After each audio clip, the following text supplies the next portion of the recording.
उपमुख्यमंत्री अजित पवारांच्या आदेशानंतर सूरज चव्हाणांनी दिला आपल्या पदाचा राजीनामा।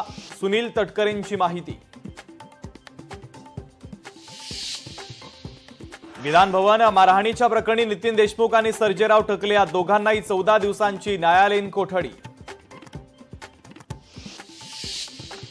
सोशल मीडियावरील बदनामी प्रकरणी अमृता फडणवीसांना पुणे सत्र न्यायालयाची नोटीस। आपलं म्हणणं मांडण्यासाठी कोर्टात हजर होण्यासंदर्भात नोटीस।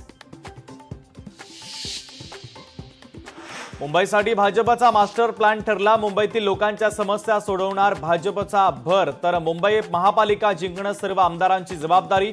आमदार प्रत्येक वॉर्डातील समस्या जाणून घेणार।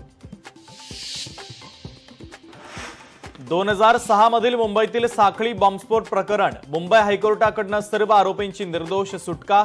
19 वर्षांनंतर आरोपींची निर्दोष सुटका। संजय शिरसाट, संजय गायकवाड, माणिकराव कोकाटे आणि योगेश कदम, अंजली दमानिया यांच्या टार्गेटवर या मंत्री आणि आमदारांचा राजीनामा घेतल्याशिवाय गप्प बसणार नाही। दमानियांचा थेट इशारा। संजय राऊतांकडून हनी ट्रॅपचा गुन्हा दाखल असलेल्या प्रफुल्ल लोढाचा मंत्री गिरीश महाजन यांच्यासोबतचा फोटो ट्विट। या फोटोची सीबीआय मार्फत चौकशी करण्याची राऊतांनी केली मागणी। पहिल्याच दिवशी लोकसभेत विरोधकांचा गोंधळ। ऑपरेशन सिंदूरवर चर्चा करण्याची मागणी। कामकाज सुरू होताच विरोधकांचा गोंधळ। कोचीहून येणारं एअर इंडियाचं विमान मुसळधार पावसात मुंबई विमानतळाच्या धावपट्टीवरून घसरलं। सर्व प्रवासी सुरक्षित। सकाळी 9:27 घडली घटना।